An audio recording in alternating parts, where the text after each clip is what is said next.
Hello and welcome to Indian Story. There is nothing more beautiful and exciting than story. Everybody has a story. In fact, the story is a light. Now let's watch what this story has to say.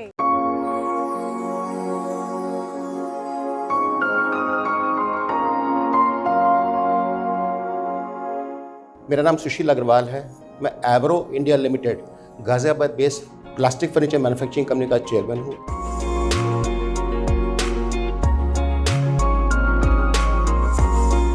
पहली company Bharat की ऐसी है जिसने अपने most of the product के ऊपर 3 साल की गारंटी दी है। 40% हमारे दाम सस्ते हैं नेशनल ब्रांड्स के अलावा। इसके अलावा 100% मनी बैक की गारंटी हम ही देते हैं।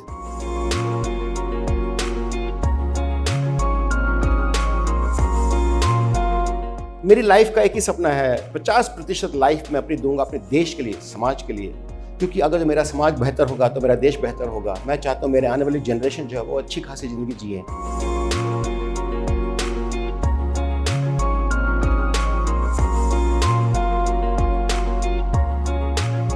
क्या हमारे पास बचपन में कुछ था नहीं, तो हम लोग ना छोटा मोटा मॉन्टेसरी स्कूल वगैरह जाते थे जब दिल्ली में थे। फिर हमारे पिताजी बैंगलोर में शिफ्ट हो गए 1969-70 की रेंज में। तो वहाँ जाने के बाद हम लोगों ने एक छोटा सा हिंदी स्कूल था, उसमें आदर्श विद्यालय 7वीं क्लास तक तो मैं वहाँ पढ़ा हिंदी स्कूल के अंदर, जहाँ हर चीज़ हिंदी में होती थी। और मैं भगवान की दया से ठीक ठाक पढ़ता था, अच्छा टॉपर था। तो मुझे हिंदी में टॉप मिला, इंग्लिश में मैंने टॉप किया। और माननीय गवर्नर साहब जो कर्नाटका के उस समय थे, उनके हाथ से मुझे डिक्शनरी और डायरेक्टरी का अवार्ड मिला कि भी आप ये लीजिएगा करके। तो मेरे लिए उत्साह की बात थी। 8वीं 9वीं 10वीं फिर मैंने एक कोई स्कूल था जो गुजराती रन था, लेकिन हाँ इंग्लिश का मीडियम था, तो मैंने उसमें बिताया। क्योंकि काम का प्रेशर इतना था, कमाई का प्रेशर इतना था, खाने पीने का प्रेशर इतना था कि आधे टाइम तो स्कूल जा ही नहीं पाते थे, ये सोच के कि हाँ भाई उसके उतना वक्त हम अगर जो काम पे बिता लेंगे तो कुछ ना कुछ तो बचाएंगे। 200 रुपये महीने का जो आदमी काम करता है उसके पैसे हम बचा लेंगे तो 200 रुपये तो बचेंगे ना हमारे पास। हम इस प्रकार से सोच करके अपना पढ़ाई लिखाई करने की कोशिश करी। मैं अल्टीमेटली सिर्फ 11वीं और 12वीं ही कर पाया, बहुत मुश्किलों से, वो भी साल में 1-2 बार जा करके। उसके बाद मैं पढ़ाई नहीं कर पाया। दादाजी का नाम हमारे देवीराम था और वो पानीपत से रहने वाले थे। याद है दादाजी को वो पगड़ी पहन के देखते हुए, और जैसे भी था उनका व्यक्तित्व काफ़ी लंबे चौड़े थे एंड गांव में रहते थे। लेकिन हमारी मुलाकात होती थी क्योंकि हम तो दिल्ली में पैदा हुए, तो हमें इस बात का ज़्यादा अंदाज़ा नहीं है। उनके साथ उन्होंने बहुत वक्त नहीं बिताया, लेकिन फिर भी यादें तो हैं सारी। क्योंकि हमारी दादी बहुत ही एक्टिव थी और बड़े बड़े वो पाँव में कंगन जो पहनते हैं वो पहन लेती, घाघरा जो हरियाणा वाले पहनते वो पहनती थी, और गोरी चिट्टी एकदम बिल्कुल फर्स्ट क्लास समझ। और इसलिए हमारी उनकी जो जनरेशन हुई सारी की सारी एग्जैक्टली वैसे की वैसे सारे अंग्रेज़ लगते थे। हमारे पिताजी देखने में अंग्रेज़ लगते थे जस्ट बिकॉज हमारी दादी इतनी गोरी थी। मेरे पिताजी का नाम है धर्मचंद बंसल। मैं समझता हूँ कि भी आज अगर जो मैं इस उम्र में आकर के इस सोचूं कि पिताजी का कंट्रीब्यूशन क्या है, तो मुझे लगता है कि मेरी नींव, मेरी जड़ जो है पिताजी ही थे। जब मैं बढ़ रहा था ज़िंदगी में तो मुझे ऐसा लगता था कि हमारे पिताजी को तो कुछ भी नहीं आता। आज मुझे लगता है कि मेरे पिताजी ने सब नहीं किया होता तो मैं किसी लायक नहीं होता। मैं कहता सूखे पत्ते की तरह निकल के गिर जाता और मुझे उठाने वाला कोई नहीं होता। ये सब हमारे पिताजी ने किया। हमारी माँ का नाम है सुनहरी देवी, और हमारी माँ बहुत ही रिलीजियस फैमिली से बिलोंग करती थी और बहुत ही रिलीजियस खुद भी नेचर से थी। घर में कोई गेस्ट आ जाता तो पूरे घर को तूफान मचा देती थी कि ये कर दो, उसको ये खिला दो, वो पिला दो। कई बार तो लोग ऐसा होते थे कि भी अगर उनको 4 रोटी खाने की इच्छा 8 खिला करके फिर जबरदस्ती बोलती और ले लो और ले लो, वो हाथ जोड़ जोड़ के बोलने लग जाते हैं कि माता जी अभी मत दो। लेकिन हमारी माता जी ने जितना नाम कमाया और पूरे समाज के अंदर एक अपनी आभा फैलाई, जब वो गई तो पूरा समाज जुड़ा और आकर के उनके यहाँ पुष्प वर्षा करके गए, क्योंकि माता जी ने सात्विक भाव से, सनातनी रूप से सब लोगों का भला किया हमेशा। सच्चाई, ईमानदारी, शराफत, मेरे को लगता है कि वो कूट के भरी हुई थी परिवार में, और माता पिता ने यही सिखाया। हमारे पिताजी एक शर्ट नहीं खरीदते थे, जीवन भर हम उनको तरसते रहते, देखते कि भी इनके पास एक शर्ट नहीं है, फटी हुई, उसको रफू पहन के कर लेते थे, लेकिन खरीदते नहीं थे। इसलिए कि मैं पैसा बचा करके अपने बच्चों का कल्याण करूं। तो हमारे पिताजी को तो हमने उस प्रकार से देखा, माँ को इस प्रकार से देखा कि जैसे अपनी जान निछावर करने को तैयार है। खुद भूखी रह लेती थी, लेकिन कभी ऐसा एहसास नहीं होने दिया कि हमें कोई तकलीफ हो। रात को 1-1 बजे हम काम करके आते थे तो माँ अपने हाथ से बैठ कर खाना खिलाती थी, रात को 1-1 बजे। सुबह भी हम दौड़ा दौड़ी करते थे, जब भी करते थे। बचपन में होश ही नहीं था हम क्या कर रहे हैं, लेकिन हमारी माँ ने जिस प्रकार से हमारा लालन पालन किया, हम तो धन्य हैं। ऐसी माँ भगवान सबको दे। आज हम जीवित 5 भाई बहन हैं। एक भाई मैंने कहा चला गया था, मेरे से बड़े एक भाई हैं, वो भी प्लास्टिक फर्नीचर बनाते हैं, खूब सर्वगुण संपन्न है, अच्छे से ज़िंदगी जी रहे हैं। जयप्रकाश अग्रवाल, उनकी वाइफ मेरी भाभी निर्मला अग्रवाल, उनका एक बेटा है महेश और 2 बेटियां हैं। तो वो नोएडा में रहते हैं अपने घर में और अच्छा खासा बिजनेस है, खूब बहुत मज़े में खुश हैं। इसके अलावा मेरी छोटी 2 बहनें हैं, सेकंड मैं हूँ, थर्ड मेरी जो बहन है सुनीता, वो जीके में रहती है दिल्ली में, बहुत ही मज़े में है, बहुत ही खुश है। उसके 3 बच्चे हैं, 2 बेटे 1 बेटी है। उसके अलावा पूरा हरा भरा परिवार है, खूब शान शौकत है, इज्जत से ज़िंदगी जी रहे हैं। उससे छोटी मेरी बहन है एक शकुन जिंदल, जो वसंत विहार में रहती है और वो भी भगवान की दया से बहुत ही सर्वगुण संपन्न है, बहुत ही मेहनती ईमानदार है और बहुत ही प्रोग्रेसिव नेचर की है। सबसे छोटा भाई हमारा एक भाई है शिवशंकर अग्रवाल, तो वो भी अपनी जगह मेहनती बहुत है, स्ट्रगल कर रहा है, कुछ बुरे दौर से गुजर रहा है, लेकिन आई एम श्योर जिस प्रकार से वो काम कर रहा है आने वाले वक्त में उसका ही बिजनेस आगे बढ़ेगा। मेरी शादी 1986 में हैदराबाद में हुई थी। मेरी वाइफ का नाम अनीता अग्रवाल है। बहुत ही प्यारी रिलीजियस फैमिली से, बहुत ही बड़ा खानदान है उनका, शानदार खानदान है। मतलब आप समझ के चलिएगा, नवाबों की हवेली थी उनके पास आई, उस पर एक ही कंपाउंड में करीब 100 लोग रहते हैं। आप समझ सकते हैं कितना बड़ा परिवार होगा। मेरी वाइफ वहाँ से आई, बहुत ही सौम्य, सुंदर, एब्सोल्युटली बिल्कुल काम, एकदम उसके अंदर ना स्थिरता थी बहुत ज़्यादा। मैं थोड़ा एग्रेसिव नेचर का भी था, डिस्टर्ब भी हो जाता था, कंफ्यूज भी हो जाता था, एंजाइटी भी हो जाती, डिप्रेशन में आ जाता था। लेकिन मेरी वाइफ इकल्ली ऐसी औरत है जिसने जीवन भर हमेशा मेरे पीठ के पीछे खड़ा होकर बोला, सुशील तुम चिंता मत करो, मैं तुम्हारे साथ खड़ी हूँ, हर दुख में, हर सुख में, दुख में सुख में छोड़ दीजिए, दुख में उसने मेरा साथ दिया। आज मैं जो कुछ भी हूँ उसमें मेरी वाइफ का सबसे बड़ा कॉन्ट्रीब्यूशन है। वो सब कुछ करती है, उसके दिल में एक ही भावना रहती है, मेरे रहते हुए किसी को कोई तकलीफ ना हो जाए। हर आने जाने से लेकर के मेरा इतना ख्याल रखती है, कहता है कि 1 रोटी के लिए 2 रोटी खिलाना उसका तो एक उसका धर्म एक तरह से मान के चलेगा। बहुत केयर करती है। मेरे 3 बच्चे हैं। सबसे पहले मेरी बेटी है संजना अग्रवाल, जिसकी शादी हुई एक बहुत ही प्यारे, शानदार, और मैं समझता हूँ बहुत खुशनसीब है, हमारे पूर्वजों के बहुत बड़े पुण्य कर्म किए होंगे, ऐसे खानदान हमको मिला। 2010 में मैंने उसकी शादी कर दी, 15 साल हो गए उसकी शादी को। फिर मेरा बड़ा बेटा है साहिल अग्रवाल, वो देहरादून पढ़ता था पहले, क्योंकि मेरे दिमाग में एक ही बात थी कि कोई भी किसी प्रकार का दान हो, आज के दिन कन्यादान, गौदान, अन्नदान, अंगदान, धन दान, सबसे बड़ा शिक्षा दान। मैंने साहिल को देहरादून भेजा। देहरादून से बहुत ही वर्ल्ड क्लास स्कूल के अंदर से पढ़ाई की, सला की वर्ल्ड स्कूल के अंदर। वहाँ से पढ़ के फिर मैं उसको सिंगापुर भेज दिया। मैंने, बेटा आप अपनी जगह पढ़ने जाओ। वहाँ जाके उसने पढ़ाई लिखाई वगैरह करी, स्मार्ट बन गया, उसके अंदर एक्टिविटी बहुत ज़्यादा ज़बरदस्त आ गई। मेरा छोटा बेटा निखिल अग्रवाल, वो यहाँ दिल्ली में पढ़ता था, फिर उसने बैंगलोर चला गया। बैंगलोर में उसने बहुत ही शानदार स्कूल में पढ़ाई करी, जहाँ से वो अमेरिका चला गया नासा में ट्रेनिंग लेने के लिए। तो उसने कुछ समय नासा में भी बिताया, वहाँ से बहुत सारी चीज़ जीत के सीख के आया। और जब उसके अंदर विश्वास हो गया, बोला कि पापा मैं इतना ज़िंदगी क्या जी सकता हूँ। फिर 8 साल तक अमेरिका रहा। अमेरिका उसने कैलिफोर्निया स्टेट यूनिवर्सिटी में और ओहायो स्टेट यूनिवर्सिटी में पढ़ाई वगैरह करी, करके ऑपरेशन मैनेजमेंट में 6 सिग्मा एक्सपर्टीज ला करके आज वो हमारे साथ जुड़ के काम कर रहा है। तो मेरी दोनों बेटियाँ, प्रैक्टिकली बहू है लेकिन बेटियाँ जो है खूब मज़े से हैं। एक 2013 में शादी हुई थी, कुंदिता अग्रवाल, बहुत ही अमेजिंग लड़की है, दिल्ली से आई है, जीसस मैरी की पढ़ी है, बहुत स्मार्ट, इंटेलिजेंट, ब्यूटीफुल, केयरिंग। आज भी ऐसा लगता है जैसे डॉल है, एकदम बिल्कुल गुड़िया की तरह लगती है, एकदम फर्स्ट क्लास। उसकी एक बेटी है, मतलब मेरी पोती है, इनाया अग्रवाल, बहुत ही स्मार्ट, इंटेलिजेंट है, बहुत ही अमेजिंग लड़की है, कथक की एक्सपर्ट है, बहुत अच्छा कथक करती है। छोटे बेटे की वाइफ है अक्षिता अग्रवाल, पंजाबी बाग से है, बहुत ही अमेजिंग, बहुत ही बड़े परिवार से, अच्छे इज्जतदार परिवार से, जिंदल परिवार से आई हुई है और इतनी हाईली एजुकेटेड है, स्मार्ट, इंटेलिजेंट है। उससे बात करो जैसे लगे जैसे इसके जैसे तो मेंटर होनी चाहिए, ये तो हमारे लिए गाइड है एक तरह से। इस प्रकार से वो बात करती है। और एक मेरी छोटी सी पोती है नायसा, तो बहुत ही प्यारी गुड़िया, मतलब वो अगर जो घर में नहीं होती है ना, तो घर में ऐसा लगता है कि आज अकाल पड़ गया, सुना हो गया है। वो घूमती रहती है तो घर में इतना चहचहाट बची रहती है। तो ये छोटी सी 2 गुड़िया नायसा और इनाया, ये सुबह शाम हमारे घर को ना कहते हैं पूरा एकदम म्यूजिकल बना के रखती हैं। मैं प्रोग्रेसिव रहा, पॉजिटिव रहा, रिसेप्टिव रहा। मैंने किस्मत को दोनों हाथों को आगे फैला के मांगा।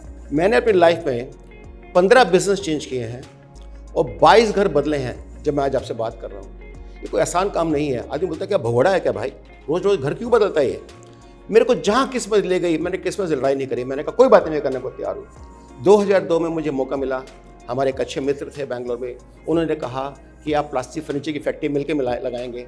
मेरे लिए बहुत बड़ा नया स्कोप था, नई चीज़ थी, मुझे कभी पता ही नहीं था कि प्लास्टिक होता क्या है। हमने शुरुआत करी 2002 में इस फैक्ट्री में। हमने यहाँ से शुरुआत करी, करते करते करते आज भगवान की दया से हम भारत की चौथी लार्जेस्ट फर्नीचर मैन्युफैक्चरिंग कंपनी है। करीब 20,000 पीस पर डे का यानी करीब 75 लाख रुपए का माल हम लोग हर रोज़ बनाते हैं और हमारी कंपनी इस समय स्टॉक एक्सचेंज पर लिस्टेड भी है। तो हम लोगों ने सबसे बड़ा इंटरेस्टिंग काम ये किया कि देश के अंदर जितना भी प्लास्टिक रिसाइकल हो रहा था या फिर से पन्नियाँ हैं या कुछ इस तरह की चीज़ें हैं जो लोगों के पास डिस्कार्ड कर देते थे, उसको लेने वाला कोई नहीं था।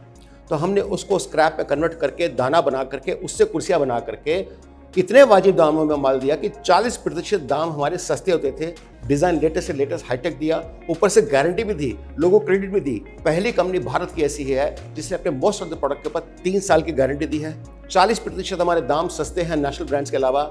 इसके अलावा 100% मनी बैक की गारंटी हम ही देते हैं। हमने इतने शानदार प्रोडक्ट, मेरे पास इंडिया की one of the largest range है जो पूरे देश में 24 स्टेट्स में 30,000 डीलर नेटवर्क के साथ साथ में 5 करोड़ से ज़्यादा पीसेस हम बेच चुके हैं और आज के अमेजोन फ्लिपकार्ट पे आप प्रैक्टिकली हम नंबर 1 है इस समय। मुझे लगता है कि अगर जो मेरे एम्प्लॉय की बात अगर करें तो मैं हमेशा ही कहता हूँ कि मनी और man power, what is important?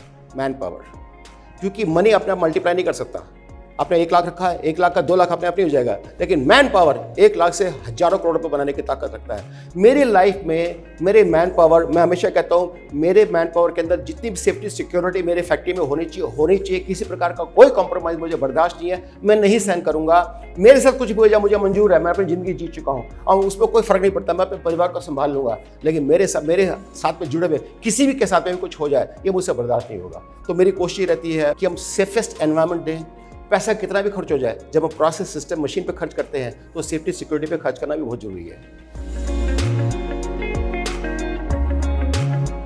मैंने जब भी देखा, मैं सुबह शाम अपने गरीबी से लड़ रहा था, तो मैंने एक ही बात सोची, मैं अपनी गरीबी से दंगल करूंगा। अगर जो 4 बार मुझे गिराएगी, 6 बार तो मैं भी उसको गिराऊंगा। ऐसे करते करते मैंने एक सबसे बड़ा काम किया। मैंने जिंदगी में कभी भी मैं अपनी किस्मत से लड़ा नहीं। मुझे जिसने जहां बोला, जो बोला, मैंने ऐसे हाथ पसार के, झोली पसार के मांग लिया कि दे दो इसको, मुझे दे दो। मुझे चाहिए, काम चाहिए, बिजनेस चाहिए, आशीर्वाद चाहिए, पैसा चाहिए, ये चाहिए। जो किसी ने बोला कि ये कर लो, ये कर लो, ये कर लो, मैं कभी रुका नहीं। मैंने किसी को ये कहने की कोशिश नहीं करी, नहीं जी ऐसा नहीं हो सकता, मेरे बस की नहीं है, ऐसा नहीं वैसे। नो, मेरे संडे मंडे क्या होता है मायने नहीं रखता। इसलिए आज मैंने जो भी मैं यहाँ पे पहुँचा हूँ, मैं अपनी गरीबी से लड़ते लड़ते यहाँ तक पहुँचा हूँ और आज भी अपनी गरीबी से सुबह शाम लड़ता हूँ। तो मेरी प्रेरणा एक ही आती है कि जो वक्त मैंने देखा, मैं नहीं चाहता कि आने वाले वक्त में हमारी जनरेशन देखे। मैं समझता हूँ कि सबसे पहले तो on top of the list मेरे पिताजी को ही लूँगा मैं, क्योंकि मैंने जो पिताजी का संस्कार देखा, वातावरण देखा। हमारे पिताजी जब पैसे गिनते थे लोगों से लेते वक्त 10-10 रुपये की नोट की गड्डी, कभी 1 आधा रुपये ज़्यादा, 1 आधा नोट ज़्यादा भी फट से उठा के वापस देते थे। तो लोगों में पॉपुलर हो गया कि यार बंसल के पास जाओ तो कुछ भी चक्करबाजी नहीं है, टोटल में गलती नहीं करेंगे, ये नहीं करेंगे, वो नहीं करेंगे, कोई हेरा फेरी वाला काम नहीं है। तो हमारे पिताजी ने जो संस्कार दिए, वो संस्कार मुझे मिलने के कारण, हमारे परिवार मिलने के कारण आज हम लोग 85 साल से बिजनेस कर रहे हैं, लेकिन हम पे कभी भी कोई उंगली नहीं उठाता। ये लोग मतलब पैसे में हेरा फेरी कर सकते हैं, झूठ कर सकते हैं, झूठ बोल सकते हैं, कुछ भी है। तो जो सम्मान हमें मिलता है, जो वैल्यू मिलती है, जो गुडविल बनी हुई है, ये सब उन्हीं के कारण मिली है। स्पिरिचुअलिटी जो है वो जाके मेरे पर रुक जाती है काम के प्रति। मैं पूजा करता हूँ अपने काम की। मैं जब इसमें आता हूँ, ये मेरा मंदिर है, मेरी माँ है, मेरी माँ जिसने कोख से जन्म दिया तो चली गई, लेकिन ये माँ मेरी जिंदा है और मेरे अलावा 400 से ज़्यादा परिवारों का पेट निवाला यहाँ से निकलता है और पता नहीं कितने इनडायरेक्ट लोगों का इनका भला हो रहा है। तो मेरे लिए आज स्पिरिचुअलिटी का मतलब एक ही है। मुझे किसी के पूजा पाठ करने से, आरती करने से कोई प्रॉब्लम नहीं, हम तो करते ही हैं। मैं तो जाता ही मंदिर जाता हूँ, हर ट्यूसडे हर सैटरडे मंदिर जाता हूँ, वो एक अलग बात है। लेकिन मैं मानता हूँ मेरी सबसे बड़ी पूजा और तपस्या अगर जो है तो मेरा कर्म है, जिसके प्रति मैं डेडिकेटेड हूँ। मुझे लगता है कि शायद ही मैंने कोई ऐसा सिविलाइज्ड देश छोड़ा होगा जहाँ मैं नहीं गया। मेरे को बहुत शौक है, मैं महेश जी बता दूँ, मैं करीब अभी भी 100 दिन ट्रैवल करता हूँ, कहीं ना कहीं रोड शो करता हूँ। जैसे हमारे डिस्ट्रीब्यूटर्स हैं, कहीं पे भी हो तो वहाँ पे, जैसे पूना हो, चाहे अंगुल हो, चाहे यहाँ वहाँ हो, प्रयागराज हो, वहाँ जाता हूँ, उनके यहाँ डीलरों को बुलाता हूँ, कॉन्फ्रेंस करता हूँ, उनको बहुत प्यार से एक ही चीज़ समझाता हूँ, सात्विक रूप से, सात्विक भाव से, सनातनी रूप से। उनको समझ में आता है, कनेक्ट होते हैं, उनका बिजनेस बढ़ जाता है।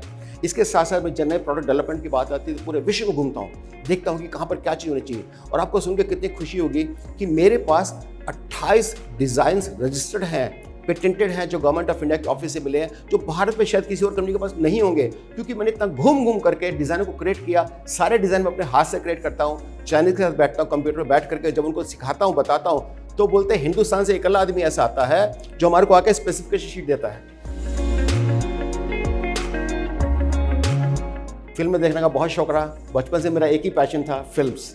हाँ, ये जरूर है, हिंदी फिल्म्स के अलावा मैंने जब अंग्रेजी फिल्में देखनी शुरू करी तो मुझे अंग्रेजी फिल्म ने बहुत फैसिनेट किया। बचपन से ही थोड़ा सा बैंगलोर का माहौल भी था, तो हम लोगों ने जब अंग्रेजी फिल्में देखनी शुरू की तो मुझे लगा उसकी क्वालिटी ऑफ क्लास बहुत डिफरेंट है। धर्मेंद्र एक बहुत अच्छे एक्टर रहे हैं, बहुत ही वर्सेटाइल एक्टर रहे हैं, चाहे हंसी मजाक में हो चाहे किसी रूप में भी हो, अच्छे रहे हैं। And I am sure Madhuri Dixit जी बहुत अच्छा परफॉर्म करती हैं, बहुत ही अच्छी वर्सेटाइल एक्टर भी हैं, डांस भी अच्छा करती हैं, गज़लें और आजकल भजन दिल खोल के सुनता हूँ। ये कागज की कश्ती, ये बारिश का पानी, जिस तरह ये अजीत दिग्विजय सिंह जी कहते हैं, तो मैं कहता हूँ सब कुछ ले लो, मुझे दे दो बचपन के वो दिन, बहुत याद आते हैं।